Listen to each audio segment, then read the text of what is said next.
언론 보도에 따르면 오늘 정부가 오늘까지 고강도로 추진해 사회적 거리두기에 대해서 앞으로 어떻게 할 것인가를 발표한다고 발표한 내용들이 있습니다. 민간 부분은 이제 강도를 좀 완화하고 또 공공 부분은 유지하는 방향으로 이제 선회할 것처럼 이야기를 했습니다. 그 중에 이제 우리가 관심을 기울인 것은 교회잖아요. 그래서 고위험술로 분류돼서 운영 중단을 했던 학원이나 교습소, 또 집회 제한 명령이 있던 교회나 체육시설 등은 이제 코로나 새로운 방역 지침에 따라서 조건부로 그걸 지킨다는, 방역 지침을 지킨다는 조건으로 운영의 제재를 푸는 것을 골자로 한 정부 대책이 발표될 것이라고 이제 하는 뉴스를 보게 되었습니다.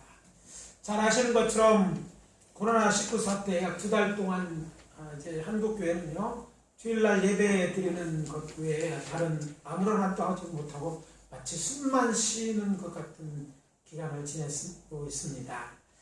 이제 그런 교회가 이번 조치가 있고 나면 다시 이제 활력을 띠게 될 것입니다.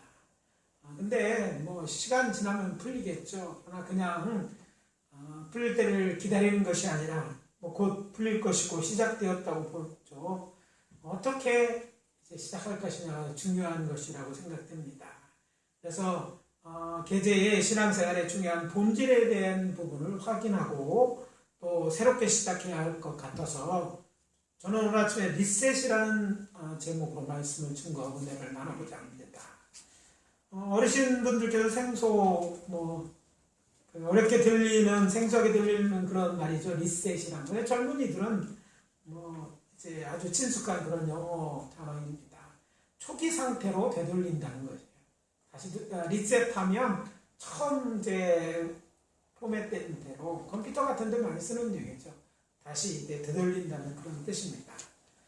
그래서 이제 이 말씀을 통해서 두 가지 오늘 우리의 신앙의 본질의 점에 리셋이 필요하지 않나 생각해서 이제 말씀을 전합니다. 첫째, 신앙을 리셋하라. 따라해 봅시다. 신앙을 리셋하라. 신앙을 리셋하라. 지난 주간 코로나 치료제 개발에 대한 긍정적인 뉴스가 나오면서 전 세계가 이제 들썩거렸습니다. 주가도 올라가고 사람들이 이제 코로나가 곧 해결될 것 같다는 희망을 갖게 되었죠.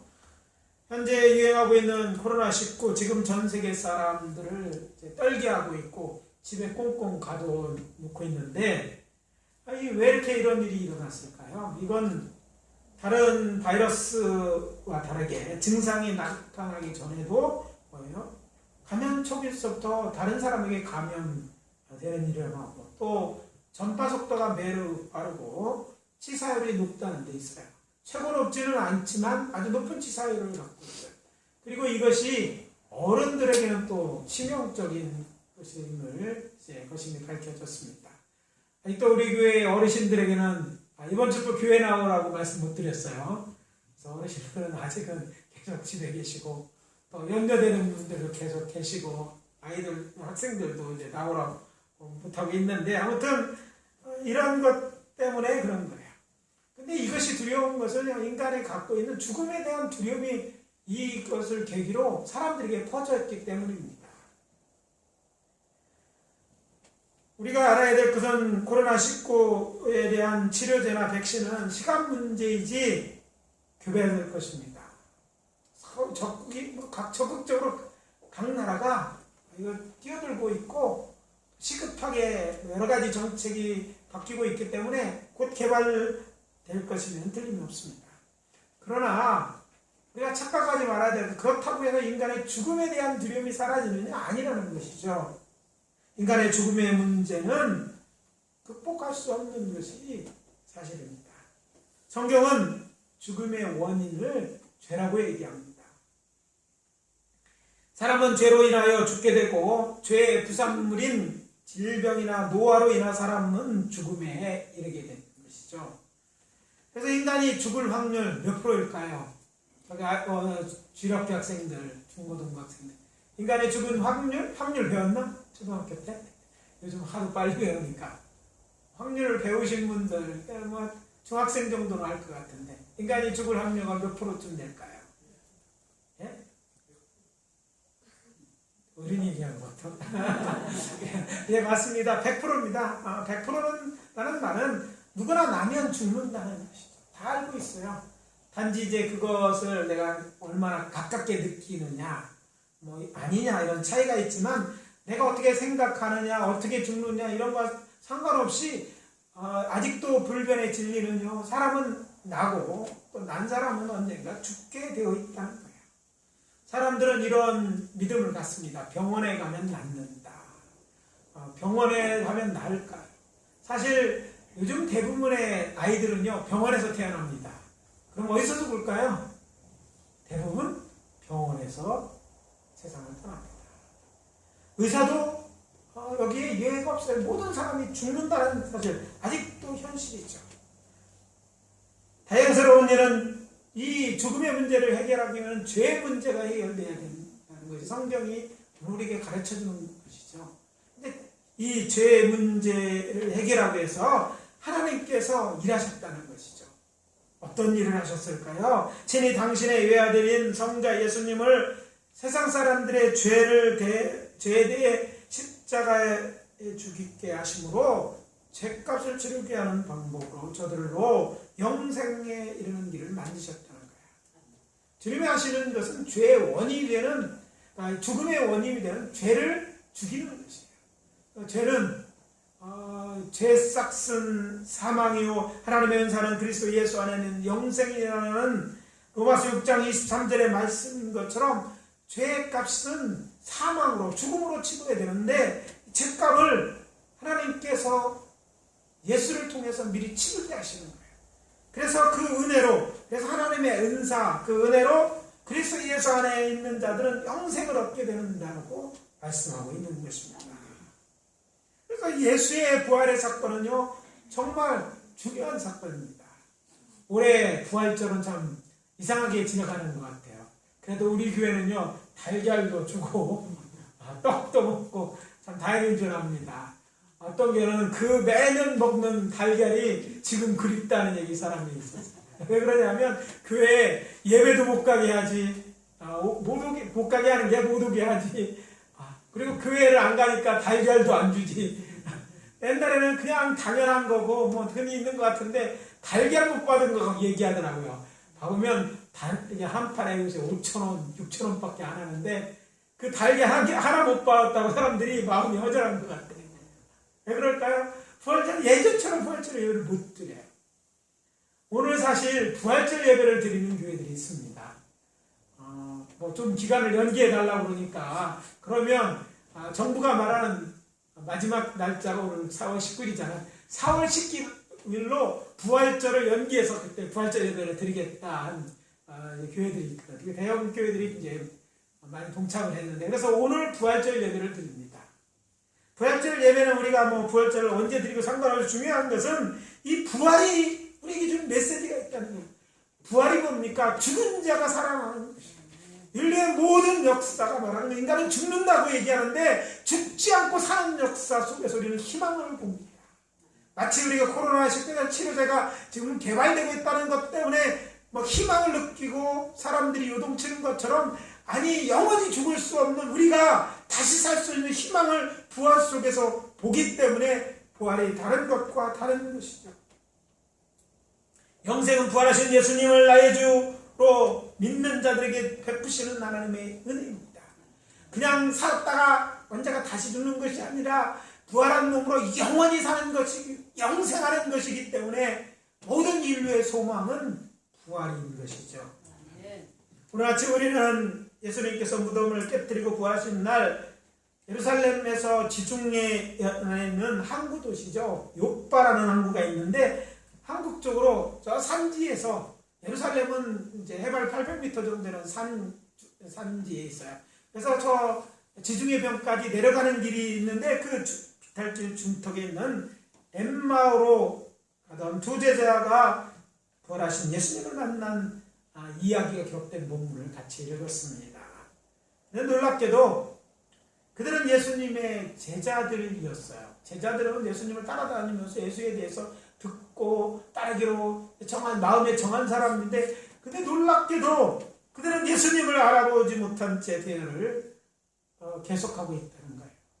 제가 마스크 쓰고 있어서 아까 정중현님 이제 아드님하고 제가 착각을 했는데, 그래가지고 말씀드렸는데, 마스크 쓰고 있는 게 아니라 예수님은요, 한 이렇게 얼굴이 다 고통하시는 것처럼 그렇게 부활하신 몸으로 같이 걷고 있는데도 서로 이야기하면서 예수님이 예수님인지 몰라봤어요. 아마 이랬을까요? 딱 처음 봤을 때, 예수님하고 비슷하다? 예수님같이 생겼다. 이렇게 생각할 줄 몰랐지만, 뭐 그런 기록은 없지만, 적어도 딱 예수님의 모습을 거기서 보니까 그렇게 생각했지만, 그게 죽은 예수님이라고 생각할 수는 없었다는 것이죠. 또 예수님의 글로벌하는 제자와 또 다른 제자 나눈 대화 속에 발견할 수 있는 사실은요, 저들은 막달라 마리아가 예수가 부활했다는 그런 얘기를 전했음에도 그것을 믿지 않았다는 것을 알 수 있어요. 사람들 중에는요, 믿지 못할 사람이 있어요. 그러나 어떤 사람은 정말 믿을만하다고 여기는 사람들이 있잖아요. 특별히 뭔가 말할 때 저 사람이 그것 때문에 얻는 이익이 없거나 또 그 사람이 진실할 때 그 하는 말을 믿게 돼요. 물론 사기꾼들은 우리를 미혹해서 자꾸 이제 그걸 믿게 만들지만, 보통 사람들은요, 사람을 겪어보면서 같이 살다 보면, 같이 오래 생활하다 보면 이 사람이 정말 믿을 만한 사람이냐고 느끼게 되는 것처럼, 막달라 마리아는 오래전부터 아주 예수님의 사역의 초기서부터 예수님의 제자들과 같이 있었기 때문에 적어도 예수님 제자들에게 믿을 만한 사람이에요. 사람들이 부모를 믿죠. 어려서부터 믿지 않으면 살지 못하죠. 나를 위해서 모든 걸 다 해주는 거 엄마고 아빠니까 믿는 것처럼 그런 거죠. 막달라 마리아는요, 그 당시에 예수님이 이제 전도여행 갈 때 따라다니면서 많은 시간 밥도 해주고, 우리 식으로면 빵을 해줬지만 밥도 해주고 같이 있었던 사람이니까 예수님 같이 따른 제자들 중에서 그래도 다 아는 사람이었고 믿을 만한 사람이었는데, 그가 와서 부활에 대한 얘기를 했음에도 불구하고 아예 그는 그걸 믿지를 않았어요. 왜 믿지 않았을까? 안 믿어져서 못 믿었겠죠. 그래서 예수님은 그들에게 묻습니다. 너희가 길 가면서 주고받는 이야기가 무엇이냐 하자, 글로바는요, 아주 며칠 동안 예루살렘에 있었던 일을 마치 모르는 사람에게 설명하기 자세히 얘기합니다. 그러면서 핀잔까지, 아니 예루살렘에 오면서 일을 몰랐던 거야? 이런 식으로 얘기하면서 자세히 설명을 하고 있습니다. 그런데 그 얘기를 자세히 이렇게 기록된 내용을 읽어보면요, 막달라를 비롯한 여인들이 무덤에 간 얘기도 하고, 또 무덤 속에서 치신이 없는 얘기도 하고, 또 예수님의 다시 살았다는 그 천사들의 그 얘기를 하는 천사들에게 본 얘기를 하게 되고, 또 이 일을 확인해서 누가 막 달리기 위해서 갑니까? 나는 안 갔으니까 잘 모르죠. 베드로하고 요한 막 달려가서 무덤에 안에 들어가서 막 확인합니다. 근데 없어. 분명히 예수님이 없어지고, 그거 보고 나온 게, 그런 얘기를 누가 얘기하는 거예요? 글로버가 다 얘기를 하는 거예요. 그런데 그런 얘기를 하면서도 예수님이 살아나는 가능성이나 이런 거, 예수님이 전에 했던 얘기를 다 잊어버리고 그런 얘기를 하자 예수님이 이렇게 얘기합니다. 미련하고 선지자들의 말하는 것을 마음에 더듬 있는 자들이요, 이렇게 하면서 그리스도가 이런 고난을 받고 자기 영광에 들어가야 할 것이 아니냐고 성경에 자기에 관한 말씀들을 다 풀어서 자세히 설명해 줍니다. 그런 설명을 듣고 아마 그런 들은 얘기 끄덕끄덕 갔을 거예요. 그러다 보니까 해는 저물어가고 엠마오에 다다르게 됩니다. 그들이 목적지였죠. 그래서 그들은 강권에서 자기들을 같이 식사하고 가라고 얘기하고, 식사 자리에서 이제 저들이 같이 떡을 뗍니다. 시루떡은 아니고 빵이겠죠. 빵을 떠서 나눠주는데 그냥 나눠주는 게 아니라 축사를 하면서 나눠주면서, 그러면서 자세히 앉아서 축사하시는 모습을 보고 그때서야 그들이 깨닫게 됩니다. 성경은 눈이 밝아져, 눈이 밝아져서 예수를 보니까 그가 전에 자신이 알고 있다. 아니, 부활하신 예수님이라는 것을 알게 됐죠. 근데 이제 그것을 깨닫자 예수님은 살아가시게 되고, 그러자 그들은요 가만히 앉아서 밥 먹고 그 얘기 할 수가 없었어요. 그래서 어떻게 합니까? 빨리 이 소식을 전하기 위해서 그렇게 어렵게 내려온 길을 다시 올라가서 예루살렘에 들어가서 부활의 기쁜 소식을 제자들에 전하는 내용이 이어지는 말씀입니다. 이야기 속에서 여러 몇 가지 확인해야 할 것이 있습니다. 먼저 묻겠습니다. 글로버와 그와 함께 제자들이 예수님이 해준 이야기 중 여러 가지 얘기를 같이 읽었는데 빠진 것이 한 가지 있어요. 다른 복음서에도 나오진 않지만 요한복음에 나오는 것이고 지난주 우리가 다루었던 설교했던 내용 중에 포함되어 있어요. 어떤 내용이 있습니까? 무슨 내용이 빠져 있어요? 예? 예, 마리아가 예수님을 만난, 다시 보는 게, 눈으로 보는 게 아니라 예수님 직접 만난 얘기, 대화한 얘기가 빠졌어요. 복음서에, 다른 복음서에 다르게, 요한복음은 그 얘기를 기록했어요. 아마 여러분이라면, 여러분이 막달라 마리아에서 예수님 만났어요. 예수님 직접.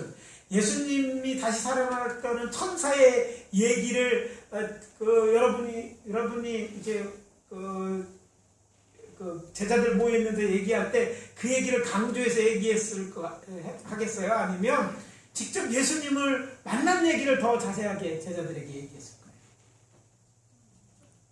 거예요? 내가 아니니까 몰라? 분명히 그럴 거예요.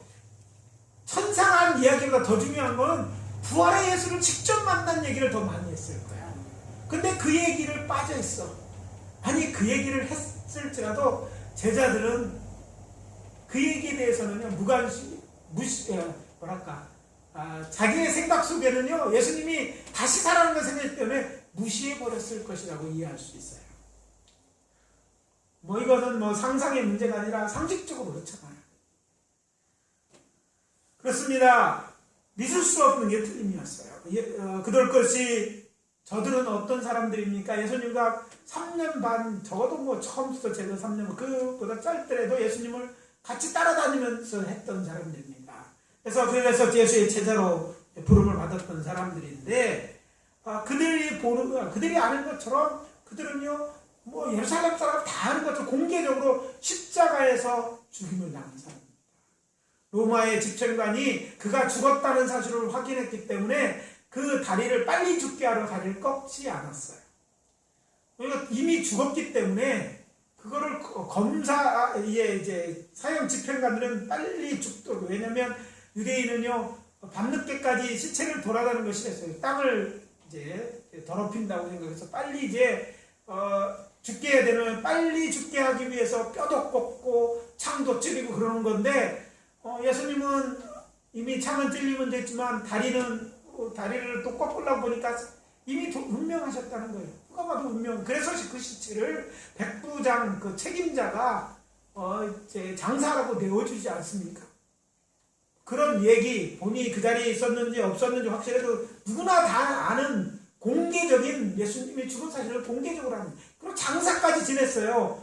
무덤에 들어갔습니다. 이만하면 완전히 죽은 것이죠. 그리고 하루가 지난 것도 아니고 지금 3일째 되는 날이잖아요. 완전히 죽었어요. 완전히 죽었다는, 죽은 예수가 살아났다는 걸 믿을 수가 없어요. 어디까지는 다시 살아났던 천사의 말 없어졌으니까 그건 혹시 이런 생각을 했을까요? 그들은 다른 제자와 똑같이 어떤 이가 막달라 마리아도 그랬어요. 그 시체를 가져다가 숨겼는지 이런 정도의 생각을 했어요. 물론 믿을 수 있는 증거는 무덤 안에도 있었어요. 세마포가 뒤에 있다, 이렇게 되어 있어요. 이거 좀 신랄하게 깊이 생각해보면 이것도 하나의 아주 물증이 됩니다. 여러분, 어떤 시체를 시체를 혹시 가져간다고 생각할 때 그 시체를 그냥 가져가겠어요? 아니면 그 시체를 덮고 세마포가 만약에 염한 거 다 풀러갖고 그 시체를 어디 들고 가겠어요? 여러분, 이제 실체를, 그러니까 한 사람이 운명하면 가까운 사람이라도 일단 돌아가시면 만지는 것도 두려워하는 사람이 참 많아요. 아무리 등치가 크고 힘이 좋아도 아주 죽으신 분은 이렇게 만지게. 그런데 혹 옮겨야 될 상황이라면 그걸 다 풀러서 죽은 모습. 깨끗하게 돌아가신 것도 아니잖아요. 십자가의 그 고통과 이런 속에서 상처받고 이런 모습으로 돌아가신 그분을 다 이제 그 세마포를 해놓고 이렇게 간 것이 아니라고요. 세마포를 예수님이 휴거하셨을 때 세마포를 이렇게 실처럼 다 풀러갖고 살아가는 게 아니시잖아요. 그 영혼이 그러니까 예전에 영혼이 육체가 됐을 때 그 모습 세마포 그대로 있는데 새로운 몸을 입으신 거예요. 그래서 영원히 살 수 있는 시간과 공간을 초월한 그런 몸을 입으실 때는 세마포 속에서 마치 빠져나온 것처럼 영혼이 빠져나온 것 세마포 그대로 남겨있다는 그 사실을 봐도 누가 가져갔다면 세마포를 가져가고 또 영혼이 그것에 나오시면 새로운 몸을 입었으니까 뭐예요? 세마포가 그 모인 그 싼 모습 때 그것만 봐도 어떻게 할 수 있어요? 예수님은 보통 사람이 하는 것처럼 그냥 그 가져가거나 죽었다가 깬 것이 아니라 정말 불안한 걸 알 수 있는 물증이 있음에도 불구하고 그들의 생각 속에는 예수님이 죽었다고 생각했기 때문에 그 얘기를 들어도 믿지 못하고 물증을 봐도 빈 무덤을 보고도 그들은 이거 믿지 못했어요. 그런데 그런 이들이 언제 그 예수를 확실하게 부활했다고 믿었을까요? 부활의 예수를 만난다. 부활의 예수를 직접 만난 막달에 가서 예수가 부활하셨다고 얘기합니다. 그리고 오늘 본문에 나오는 엠마오에 간 이 두 제자도요, 그 자리에 있을 수 없었어요. 다시 돌아가서 제자들에게 예수님이 부활하셨다라고 얘기해요. 그러면서 이렇게 얘기해서 내가 봤어. 우리 같이 가면서 얘기도 했어. 그분이 떡을 떼시는데 보니까 그분이 예수님인데 그분이 사라지셨네? 이 얘기를 했을 거예요. 그렇잖아요? 자, 여기서 주는 메시지가 있습니다. 어떤 메시지일까? 부활하신 예수님을 만나야 예수님 부활하신 것을 확실히 믿을 수 있습니다. 그래 예수님이 부활하셨으니 우리도 예수님처럼 부활할 것을 믿게 되는 것입니다. 참 반가운 소식 중 하나는요, 이 부활하신 예수님은 혼자 이렇게 부활하고 없어지는 것이 아니라 사람들을 만나고 다녔어요. 부활하신 예수님이 한 일이 무엇일까요? 사람들을 만나고 다닌 거예요. 막달라 마리아를 만나시고 엠마오를 가는데 계속 사람들 만나러 다니셔. 왜 사람들을 만나고 다녀? 너 그때 도망갔지? 너는 죽을 수 있다고 그러면서 제일 먼저 도망가더라. 이런 얘기를 찾아다닌 게 아니라 자신의 부활하신 분을 직접 보내고 자신과 대화함으로 그들로 예수의 부활을 믿게 하시려고 친히 찾아가 주신 거예요. 예수님은 지금도 자신에 관해 관심 있는 사람을 찾아서 만나주심으로 영생의 부활로 초청하고 있습니다. 그래서 오늘 우리가 신앙생활하면서요, 예수를 믿어야 되는 것이죠. 이번 코로나 사태를 지켜보면 여러분 느끼셨을 거예요. 야, 예배를 못 드리게 되보니까 야, 예배 드리는 거 이렇게 중요하구나. 어떤 이제 어르신들 이런 얘기 하더라고요. 아니 6.25 때도 예배 드렸는데 전쟁 중에도 코로나 때 이게 신앙생활하면서 이런 일도 있구나 이런 얘기를 하시는 걸 들은 적이 있습니다. 많은 교회가 교회 문을 닫았습니다. 또 교회 예배 드리는지 아닌지 막 확인하고 들어온 적이 있었어요. 우리 교회도 왔었고요. 어떤 사람 이게 또 기분이 나쁜 거예요. 우리가 예배 드리는데 그걸 확인해야 되느냐. 우리가 잘 지키는 사람들이 또 더욱더요. 우리 잘 지키는데 우리가 이렇게 확인한 분들도 있었습니다. 근데 가만히 생각해 보면 우리 신앙생활하는 것이 여태까지 이제 우리가 신앙생활을 해오고 있지만 우리 초대 우리 믿음의 선진들 초대교회 또서부터 우리 한국에 복음이 전해질 때까지 처음 복음이 전해질 때는요 이렇게 우리처럼 편하게 예수 믿는 것이 아니었어요. 초대교회 약 300년 동안요 교회는 로마의 박해 아래 신앙생활을 했습니다. 많은 성도들이요 붙잡혀서 예수님처럼 죽거나 고문을 당했고요. 있는 것들 다 재산을 빼앗기고 쫓겨났습니다. 심지어는 지하 무덤 속에 살고 지하 무덤 속에서 예배드리며 신앙생활을 했습니다. 어떤 사람들은요 그것도 어려워서 저 먼 사람들이 못 사는 척박한 데 도망가서 그들끼리 모여서 예배를 드리면서 살았던 거예요. 우리나라도 마찬가지입니다. 우리나라 한국에 복음이 들어왔을 때요, 이 예수 믿는 것 자체는 혐오의 대상이었고 또 붙잡혀 죽는 일이기도 했어요. 구한말에 일제 강점기 때도 북한 공산주의 때도 교회를 제대로 믿으려면 순교를 각오해야 되고, 그래서 많은 순교자가 나고 많은 교회들이 불태워졌어요. 이런 값비싼 대가를 치르고서 이제 교회가 이제 신앙의 자유를 얻었습니다. 근데 오늘은 그것들을 다 잊어버린 세대가 되어버렸어요. 그래서 신앙생활을 들을 때도 신앙생활을 시작하면 거기에 고난이 있을 거라는 얘기를 거의 하지 않습니다. 예수 믿으면 복받아, 잘돼, 아는 사람도 많아져, 요새 선거 나고 싶으면 교회 나가, 야 교회 나가면 표가 얼만데, 뭐 등등 여러 가지 이유 때문에 교회의 유익에 대해서 듣고 신앙생활을 했어요. 교회 나오면 그렇게 나쁘지도 않아요. 요즘 교회도 많지만 교회 뭐 냉담보는 기본이고요. 뭐 잘 돼 있는 데도 많잖아요. 물론 뭐 어려운 개척교회도 있지만 그렇습니다. 아무튼 신앙생활하면서 그 교회 나가는 것들 뭐 불이익을 크게 당하지 않는데 우리가 살고 있어요. 어쩌면 예수 믿는 사람을 도와주는 사람이 더 많지. 그렇잖아요. 교회 왜 가냐? 교회가 이런 곳이기 때문에 온다. 그런 얘기 할 만큼 교회가 여유로워졌어요. 그러나 항상 이럴 수는 없다는 것이죠. 교회가 이제 어려움에 처하게 될 것이라고 우리는 생각해야 됩니다. 왜냐하면 성서의 예언이 그렇습니다. 말세에 신앙생활하기가 점점 어려워지고, 그것이 이제 이번 기회를 통해서 우리가 한번 확인했다고 생각을 하면 됩니다. 제가 이 사태 이전에 이제 중국에 지하교회 뭐 MDB 학생들 가르쳐 갔다 왔는데요. 뭐 잘 살고 깨끗하고, 뭐 중국 상해는 잘 살더라고요. 아파트 값도 엄청 비싸더라고요. 뭐 좋은 차, 외제차가 즐비하고요. 하여튼 뭐 이제 그 디젤차는 다 없애서 그런지 거리도 깨끗하고 전기차만 다니더라고요. 오토바이도 모두 다니는 오토바이는 전부 전기차더라고요. 아무튼 사람도 많은데 훨씬 나아지고, 뭐 우리랑 비교해서 큰 차이가 없었어요. 근데 다른 차이는 없는데 감시받고 있다는 것은 차이가 있더라고요. 특히 교회 신앙생활하는 거 감시받고, 빌딩에 뭐 이제 CCTV가 항상 다 장착이, 사람들이 다 일일이 뭘 하는지 다 감시하고, 특별히 예배하고 뭐 이러면 다 그걸 감sak해서 하고, 중국의 선교사들을 다 쫓아가고, 이런 일들을 보면서 이게 이제 우리에게 경고의 메시지가 아닌가 생각합니다. 말세 때 이런 교회에 대한 간섭과 압박이 시작될 것입니다. 지금 우리가 편안히 앉아서 이 신앙생활을 하지만 어쩌면 이렇게 신앙생활을 하지 못할지 모릅니다.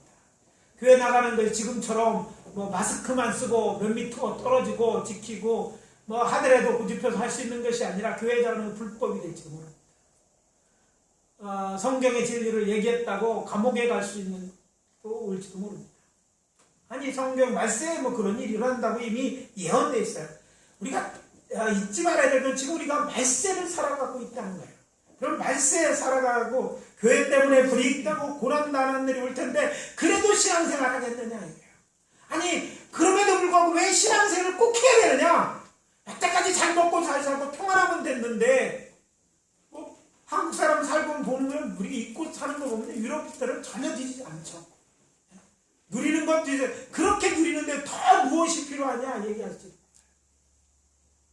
근데 여러분 왜 이런 일이 있음에도, 아니 이런 가운데 마스크 쓰면서까지 왜 예배를 드리십니까? 마스크 쓰고 예배 드리고 우리 부활절 기념사진 찍었잖아요. 이때 한번 생각해 보자는 거예요. 왜 이렇게까지 와서 예배를 드려야 되는데요? 이유가 뭘까? 왜 이렇게까지 신앙을 가져야 되는 이유가 뭘까? 이게 오늘 우리들에게 메시지죠. 어떤 메시지? 부활 때문이냐는 것이죠. 우리는 언젠가 다 죽을 수밖에, 이 세상에 있더라도 다 죽을 수밖에 없지만 죽음 뒤에 부활, 영생이 있기 때문에 우리 이 신앙을 포기할 수 없어서 이렇게 예배를 드리고 그 고난과 어려움 속에도 신앙을 지키려고 하는 것이라는 얘기죠.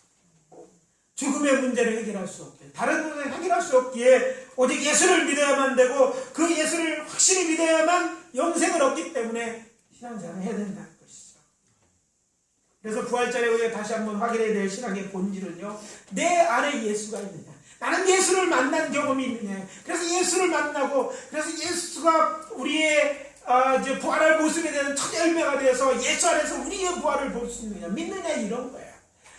무덤에 대한 얘기를 하고 수많은 증거를 얘기해도 정말 이 믿음이 없으면 우리는 영생을 얻지 못합니다. 부활의 예수를 믿고 그 부활에 대한 신앙이 있어야지만 영생을 얻기 때문에 그런 것이죠. 그래서 말씀드립니다. 부활에 대한 예수님 마음에 영접했는지 다시 한번 확인하시길 바랍니다. 내게, 내 안에 부활의 예수님이 있는가? 내가 예수님을 영접한 경험이 있는가? 아니, 아직까지 예수가 내 마음이 없다면 여러분의 빈 마음에 예수 그리스도를 믿으시기 바랍니다. 그래서 부활의 예수님을 믿고 여러분도 부활의 소망 가운데 살아가시기 원합니다. 언젠가 우리가 죽음과 대면할지 모르지만 그 죽음이 끝이 아니라 그 안에 영생이 있고 예수님처럼 부활할 걸 믿고 그 영원한 삶 속에서 우리가 이 세상에서 누리지 못할 수, 아니 이 세상에서는 영원한 낙원에 살게 되는 그런 믿음, 또 그렇게 믿음 안에 먼저 간 자들을 만나고 영원히 살까지 되는 이런 기쁨을 여러분들의 마음속에 소유하고 살아야 된다는 거예요. 그래서 이 예수님을 여러분이 만난 이 참된 본질에 대해서 회복되어지는 게, 다른 것은요, 교회는 어떤 유익이나 이런 것도, 이거는 본질 가장 중요한 문제가 아니에요. 그래서 이거 다른 것들로 가득 차 있다면 리셋하십시오. 교회에서 가장 중요한 건 예수다. 내 안에 예수다. 그리고 그 예수님에 대한 사랑, 그 사랑에서 식어져 있고 멀어져 있다면 다시 리셋해서 예수님의 사랑 안에 있으시기를 예수 그리스도의 이름으로 축원합니다. 우리의 첫사랑을 회복하는 기회로 삼으라는 거예요. 두 번째, 우리는 예배를 리셋해야 될 줄 믿습니다. 대형교회 다니는 한 목사님, 교회는 한 권사님 가족들이요, 첫 주에 인터넷 예배를 드린 얘기를 안영화 사모로 들었습니다. 교회에서 이제 인터넷 예배를 드리라고 하니까 집에 앉아서 예배를 드리는데, 뭐 일찍 갈 필요가 없잖아요. 뭐 준비할 거든 대강에 앉아서 편안하게 그 남편 되는 장로님과 소파에 앉아서 예배를 드리는데, 드리다 생각하니까 굉장히 죄송스럽게, 하나님을 예배해요. 사람을 만나는 것도 아니고 하나님 예배 드리는데 이런 가벼운 옷차림으로 앉아서 예배 드리는데 너무 드리고 나도 마음이 깨운치 않더래요. 그래서 다음 주일날 저도 바꿨대요. 그래서 어떻게 바꿨냐, 다음 주일날 미리 준비하고 예배 시간에 맞춰서 교회 달처럼 정장 입고 인터넷 TV 앞에 세워놓고 다 일어서서 예배를 드렸대요. 그러니까 또 마음이 조금 낫더래요. 정말 이게 예배구나. 여러분, 이 얘기가 주는 아주 메시지가 있습니다. 또 어떤 분들이 이제 예배에 대한 얘기, 지난 주일 동안 예배 얘기를 목사님들이나 이런 분 만나면 많이 하잖아요. 근데 그 중에서 제일 많이 들었던 분들이, 특별히 예배를 인터넷 드린 분들이 운 얘기를 많이 하더라고요. 이렇게 예배 드리는데 눈물이 나네. 교인들이 없는 예배 드리고, 카메라 놓고 예배할 때, 또 이렇게 예배 드리는 현실 때문에 많이 울었다는 얘기를 많이 들었어요. 야, 예배를 이렇게도 드려야 되는구나. 근데 이런 기회를 통해서 예배에 대해 리셋해야 됩니다. 오늘 우리 한국교회 예배, 가장 큰 문제는 하나님의 중심이 되지 않고 성도 중심으로 변질되고 있다는 거예요.